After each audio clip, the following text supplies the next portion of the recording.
প্রিয় দর্শক বন্ধুরা, আজ আমি আপনাদের সামনে এমন এক বিস্ময়কর বিপ্লবের গল্প নিয়ে হাজির হয়েছি যা শুনলে সত্যি আপনারা চমকে উঠবেন। হ্যাঁ বন্ধুরা, যে জিনিসটাকে আমরা আবর্জনা বলে মনে করি, যে ভাঙ্গা মরিচা ধরা পুরনো গাড়িগুলোকে আমরা অকেজো বলে ফেলে দিই, সেই গাড়িগুলোই লুকিয়ে রাখতে পারে কোটি কোটি ডলারের সম্পদ। ভাবতে পারছেন, যে গাড়ি আজ জঞ্জালের স্তূপে পড়ে আছে, কাল সেটাই পরিণত হতে পারে একটি বিশাল কারখানার ইস্পাতে, একটি আকাশচুম্বী ভবনের কাঠামোতে, এমনকি এক নতুন গাড়ির জন্মেও। কিন্তু সবচেয়ে চমকে দেওয়ার বিষয় কি জানেন? এই বিশাল শিল্পে এতদিন আধিপত্য ছিল শুধু আমেরিকার। প্রতি বছর লক্ষ লক্ষ পুরনো গাড়ি ভেঙে তারা তৈরি করেছে বিলিয়ন বিলিয়ন ডলারের অর্থনীতি। আর তখনই আফ্রিকার সাহসী নেতা ইব্রাহিম ত্রাওরে বুঝলেন, যদি আমেরিকা স্ক্র্যাপ থেকে সাম্রাজ্য গড়তে পারে, তবে আফ্রিকা কেন পারবে না। আর সেখান থেকেই শুরু একটি নতুন স্বপ্ন, একটি নতুন পরিকল্পনা, একটি সম্ভাব্য শিল্প বিপ্লব যা আফ্রিকার অর্থনীতির চেহারা বদলে দিতে পারে চিরতরে।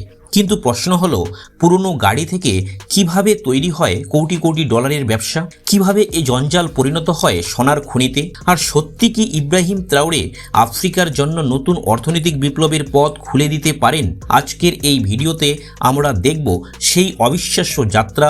তাই ভিডিওটি শেষ পর্যন্ত দেখুন, কারণ আজ যা দেখতে চলেছেন তা আপনার চিন্তাধারাকে বদলে দিতে পারে। চলুন তাহলে শুরু করা যাক। পৃথিবীর সবচেয়ে বড় পুনর্ব্যবহৃত স্টিলের উৎস খনি থেকে আসে না। আপনি কি অনুমান করতে পারেন এটি কোথা থেকে শুরু হয়? এটি আসে গাড়ি পুনর্ব্যবহার শিল্প থেকে, যাকে প্রায় গাড়ির দ্বিতীয় প্রবেশদ্বার বলা হয়।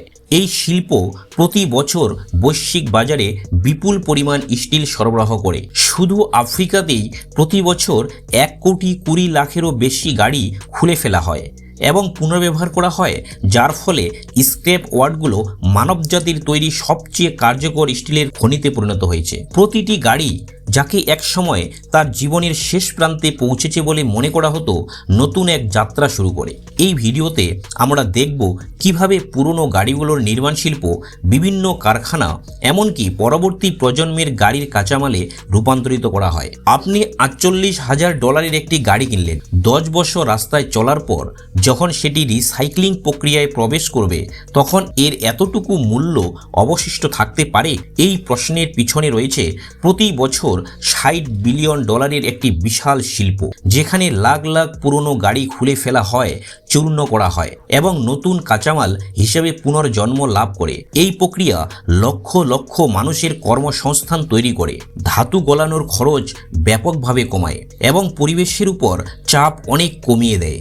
আর যদি লৌহ আকরিক একটি প্রাকৃতিক খনি হয়, তাহলে জীবন শেষ করা গাড়িগুলো হলো সীমাহীন কৃত্রিম খনি। প্রতিটি রিসাইক্লিং চক্রে নতুন আকরিক খনন করার তুলনায় প্রায় 74% পর্যন্ত শক্তি সাশ্রয় হয়। গড়ে একটি গাড়ির ওজনের 75% পুনরুদ্ধার করা যায় স্টিল, অ্যালুমিনিয়াম, কাঁচ থেকে শুরু করে প্লাস্টিক পর্যন্ত। ফলস্বরূপ প্রতি বছর শত শত মিলিয়ন টন উপাদান নতুন জীবন পায় এবং ভবন, দৈনন্দিন পণ্য, এমনকি নতুন প্রজন্মের গাড়ির অংশ হিসাবে তাদের যাত্রা চালিয়ে যায়। যখন একটি গাড়ি তার জীবনের শেষ পর্যায়ে পৌঁছে যায়, তখন সেটিকে একটি রিসাইক্লিং প্ল্যান্টের গ্রহণ এলাকায় নিয়ে যাওয়া হয়।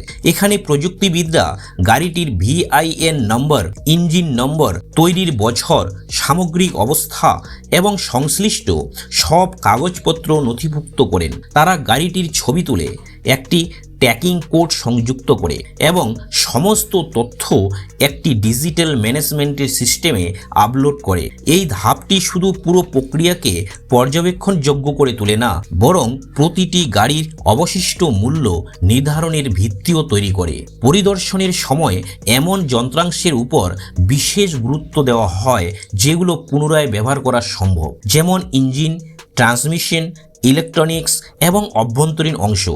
যে যন্ত্রাংশগুলো ব্যবহারযোগ্য সেগুলো আলাদা করে বহু বিলিয়ন ডলারে ব্যবহৃত অটো পার্টস বাজারে সরবরাহ করা হয়। অন্যদিকে যেসব গাড়ি অত্যন্ত ক্ষতিগ্রস্ত বা সম্পূর্ণ অচল, সেগুলো সরাসরি উপাদান পুনরুদ্ধারের জন্য খুলে ফেলার প্রক্রিয়ায় পাঠানো হয়।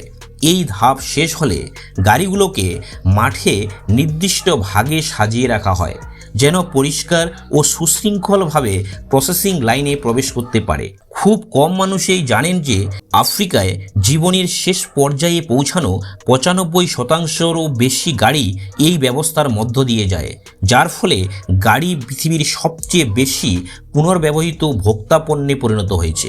এই সংগঠিত ব্যবস্থার কারণে প্রতিটি গাড়ি তার সর্বোচ্চ মূল্য কাজে লাগাতে সক্ষম হয়। গাড়ি থেকে যতটা সম্ভব পুনরুদ্ধারযোগ্য মূল্য বের করে আবার অর্থনীতিতে ফিরিয়ে দেওয়া হয়।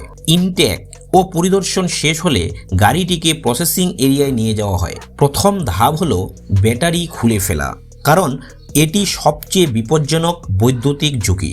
সাধারণ পেট্রোল চালিত গাড়িতে থাকা লেড অ্যাসিড ব্যাটারির সঙ্গে সঙ্গে খুলে নেওয়া হয়। এই ধরনের ব্যাটারির 98%রও বেশি অংশ পুনর্ব্যবহারযোগ্য, কারণ এর ভিতরের সীসা, প্লাস্টিক, এমনকি সালফিউরিক অ্যাসিডও নতুন ব্যাটারি তৈরিতে আবারও ব্যবহার করা যায়। আর হাইব্রিড বা ইলেকট্রিক গাড়ির ক্ষেত্রে কাজটি আরও জটিল, কারণ এতে থাকে বড় লিথিয়াম আয়ন ব্যাটারি প্যাক, যেগুলোকে অত্যন্ত সতর্কতার সঙ্গে আলাদা করতে হয়। এসব নিরাপদভাবে প্যাক করে বিশেষ করে রিসাইক্লিং কেন্দ্রে পাঠানো হয়। শুধুমাত্র পুরো বৈদ্যুতিক সিস্টেম সম্পূর্ণভাবে সরিয়ে ফেলার পরেই গাড়িটিকে পরবর্তী ধাপে যাওয়ার অনুমতি দেওয়া হয়। এরপর গাড়িটিকে একটি প্ল্যাটফর্মে তোলা হয় তরল পদার্থ বের করার জন্য। এখানে বের করা হয় petrol, engine oil, transmission fluid, break fluid, coolant, air কন্ডিশনের রেফ্রিজারেন্ট গ্যাস, হাইড্রোলিক ক্যাম দিয়ে গাড়িটিকে শক্ত করে আটকে রাখা হয়। তারপর একটি বিশেষ স্টিলের প্রোর দিয়ে ফুয়েল ট্যাঙ্ক ছিদ্র করা হয় এবং সেটি উচ্চ চাপের ভ্যাকুয়াম পাম্পের সঙ্গে যুক্ত করা হয়। একটি পুরনো গাড়ির ভেতরে সাধারণত এখনও কয়েক গ্যালন জ্বালানি ও অন্যান্য তরল থেকে যায়। যদি এগুলো সঠিকভাবে বের না করা হয় তাহলে হতে পারে আগুন, বিস্ফোরণ, পরিবেশ দূষণ। কিন্তু কয়েক মিনিটের মধ্যেই সব কিছু বের করে ভূগর্ভস্থ সংরক্ষণাগারে পাঠিয়ে দেওয়া হয়।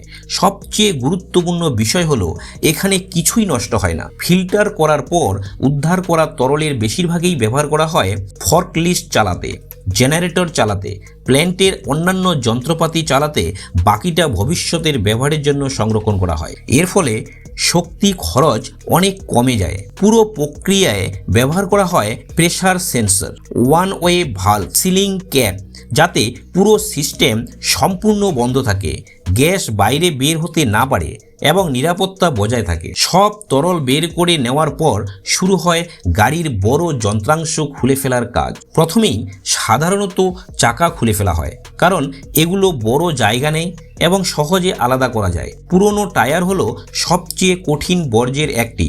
যদি মাটিতে ফেলে রাখা হয় তাহলে এগুলো পচতে দশকের পর দশক লেগে যায়। তাই এগুলি কুচি কুচি করে বানানো হয় রাবারের দানা, যা পরে ব্যবহার হয় রাস্তা তৈরির অ্যাসফল্টে, শিশুদের খেলার মাঠে, শিল্প কারখানার বিকল্প জ্বালানি হিসেবে স্টিল ও অ্যালুমিনিয়ামের রিম আলাদা করে ধাতু ও গলানোর কারখানায় পাঠানো হয়। এরপর বিশেষ যন্ত্র দিয়ে উইন্ডশিল্ড ও জানালার কাচ কেটে বের করা হয়। এই কাজ সাধারণ কাজ নয়, এটি ল্যামিনেটেড গ্লাস, যার ভিতরে থাকে পিভিবি স্তর, যা কাঁচ ভেঙে টুকরো ছড়িয়ে পড়া রোধ করে। রিসাইক্লিংয়ের মাধ্যমে শুধু কাঁচেই নয়, এই পিভিবি ও পুনরুদ্ধার করা হয়, যা পরে ব্যবহৃত হয়। সাউন্ড প্রুফিং উপাদানে শিল্প কোটিংয়ে এরপর খুলে ফেলা হয় গাড়ির দরজা। দেখতে সহজ মনে হলেও এর ভিতরে থাকে নানা উপাদান। স্টিল বা অ্যালুমিনিয়ামের frame, window motor, locking system, তার প্লাস্টিক ম্যাগনেট সব আলাদা করে পুনর্ব্যবহার করা হয়। এরপর সিট, ড্যাশবোর্ড, কার্পেটও আলাদা করা হয়। তারের ভিতর থেকে কপার বের করা হয়। প্লাস্টিক ও কাপড় কুচি কুচি করে নতুন উপাদানে রূপান্তর করা হয়। সবশেষে খুলে ফেলা হয় সবচেয়ে ভারী ও মূল্যবান অংশ, ইঞ্জিন এবং ট্রান্সমিশন। কিছু মেরামত করে আবার বিক্রি করা হয়, আর কিছু ভেঙে বের করা হয় অ্যালুমিনিয়াম, স্টিল, কপার, এমনকি ক্যাটালিটিক কনভার্টার থেকে মূল্যবান ধাতু। এই পুরো পরিকল্পিত প্রক্রিয়ার উদ্দেশ্য প্রতিটি অংশ থেকে সর্বোচ্চ মূল্য উদ্ধার করা এবং গাড়িকে নিরাপদে পরবর্তী ধাপে পাঠানো। কারণ এরপরেই গাড়ির ফ্রেম যাবে বিশাল ক্র্যাশারের দিকে, যেখানে হাইড্রোলিক শেয়ার লাগানো বিশাল যান্ত্রিক বাহুগুলো কাজ শুরু করে। এগুলো শক্তিশালী স্টিলের চোয়াল 10 টন চাপ দিয়ে মুহূর্তের মধ্যে গাড়ির বাকি দরজাগুলো ছিঁড়ে ফেলে, এক্সহস্ট সিস্টেম টেনে বের করে আনে, এমনকি রেডিয়েটর গুঁড়িয়ে দেয়। যেসব উপাদান গলিয়ে ধাতু বানানো যায় না, যেমন প্লাস্টিক, ফোম, নরম প্যাডিং, এসব সেখানেই আলাদা করে ফেলে দেওয়া হয়।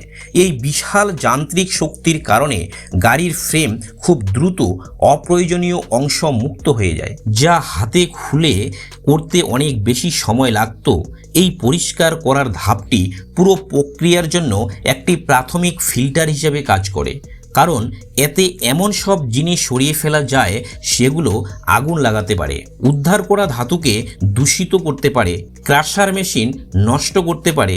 মাত্র কয়েক মিনিটের মধ্যেই গাড়িটি পরিণত হয় একটি পরিষ্কার স্টিল ও অ্যালুমিনিয়ামের খোলসে।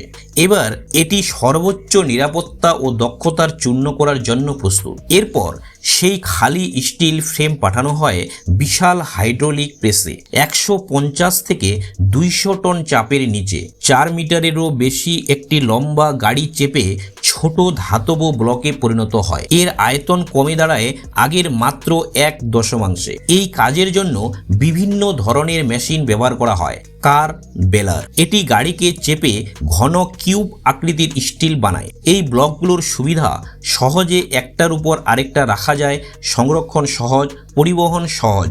আধুনিক ইন্ডাস্ট্রিয়াল বেলার প্রতি ঘন্টায় 20 থেকে 40টি গাড়ি প্রসেস করতে পারে। কার ফ্ল্যাটনার, এটি গাড়িকে চেপে পাতলা চ্যাপ্টা শিটে পরিণত করে। এর সুবিধা, দ্রুত কাজ, কম বিদ্যুৎ খরচ, কম খরচে স্থাপন। তবে অসুবিধা হলো চ্যাপ্টা গাড়ি বেলের তুলনায় কম ঘন হওয়ার পরে থ্রেডিং ধাপে বেশি শক্তি লাগে। শিয়ার বেলার, এই মেশিন শুধু চাপেই না, কেটেও ফেলে, গাড়িকে ছোট ছোট অংশে ভাগ করে দেয়। এটি সরাসরি শ্রেডার বা কখনো গলানোর ভাটিতে পাঠাতে পারে। সহজ উদাহরণ, বলিং ইকুয়াল জিনিস শক্ত করে প্যাক করা, ফ্ল্যাটানিং ইকুয়াল পাতলা করে গুটিয়ে ফেলা, আর শিয়ারিং ইকুয়াল ছোট ছোট টুকরো করে কেটে ফেলা। উদ্দেশ্য একটাই, বড় গাড়িটিকে সমান ধাতব টুকরোতে পরিণত করা।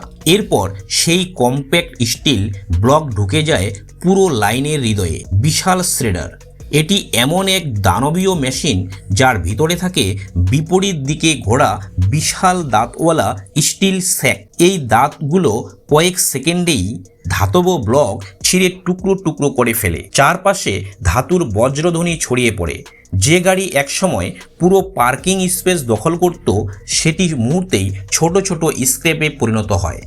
আধুনিক শ্রেডার প্রতি ঘন্টায় 100 থেকে 150 টন স্টিল প্রসেস করতে পারে, অর্থাৎ প্রতিদিন শত শত গাড়ি। এরপর শুরু হয় শর্টিং। এখানে শক্তিশালী চুম্বক কার্বন স্টিল টেনে বের করে, এডি কারেন্ট অ্যালুমিনিয়াম ও কপার আলাদা করে, প্লাস্টিক, রাবার, কাপড় বাদ যায়, স্টিল আলাদা করে বান্ডিলে চাপা হয়। অ্যালুমিনিয়াম ও কপার অন্য শিল্পে পাঠানো হয়। একটি পুরনো গাড়ি থেকে 1 ঘন্টারও কম সময়ে বিশুদ্ধ ধাতু উদ্ধার করা যায়। এরপর শুরু হয় নতুন জন্ম, ইলেকট্রিক ERC ফার্নেস। এখানে তাপমাত্রা উঠে যায় 1600 ডিগ্রি সেলসিয়াসেরও বেশি। গ্রাফাইট ইলেকট্রোড থেকে বজ্রপাতের মতো বিদ্যুৎ নেমে আসে, স্টিল গলতে শুরু করে। ধীরে ধীরে স্ক্র্যাপ ধাতু পরিণত হয় জ্বলন্ত তরল আগুনে। এরপর যোগ করা হয় লাইম, ফ্লাগ, অক্সিজেন, যাতে ময়লা ও অপ্রয়োজনীয় উপাদান দূর হয়। সেন্সর ও উন্নত বিশ্লেষণ যন্ত্র সবসময় পরীক্ষা করে দেখে স্টিলের মান ঠিক আছে কিনা। এরপর এই গলিত স্টিল ঢুকে যায় কন্টিনিউয়াস কাস্টিং লাইনে। জ্বলন্ত তরল ধাতু পানি শীতল ছাঁচে ঢুকে দ্রুত শক্ত হতে থাকে। ভেতরে এখনো গলিত থাকে, বাইরে শক্ত খোলস তৈরি হয়। রোলারের মাধ্যমে এগিয়ে যেতে যেতে এটি বড় বড় বিলেটে পরিণত হয়, যেমন নির্মাণের জন্য স্কোয়ার বিলেট, স্টিল শীট তৈরির জন্য ফ্ল্যাট স্ল্যাব। তারপর তাপীয় কড়া দিয়ে কেটে স্ট্যান্ডার্ড আকারে আনা হয়। এরপর আসে হট রোলিং মিল। এখানে লাল গরম স্টিল বিশাল রোলারের নিচে চাপা পড়ে প্রসারিত হয় চ্যাপ্টা হয়, নতুন আকার পায়। হাই স্পিড ক্যামেরা ও লেজার সেন্সর প্রতিটি মুহূর্তে নজর রাখে। এরপর স্টিলকে ঠান্ডা রাখা হয়। হাই প্রেসার স্প্রে ও শক্তিশালী ফ্যান দিয়ে তাপমাত্রা নিয়ন্ত্রণ করা হয়। তারপর পরীক্ষা, ফাটল আছে কিনা, পৃষ্ঠ ঠিক আছে কিনা, শক্তি ঠিক আছে কিনা, সব পরীক্ষায় পাশ করলে স্টিল প্রস্তুত হয়। এখন এই স্টিল ব্যবহার হয় ভবন নির্মাণে, সেতু তৈরিতে, নতুন গাড়ি তৈরিতে, শিল্প কারখানায়। অর্থাৎ যে পুরনো গাড়িকে আমরা অকেজো ভাবি, সেটি নতুন জীবনে কোটি টাকার সম্পদ হয়ে আবার ফিরে আসে। এটাই হলো সেই রিসাইক্লিংয়ের আসল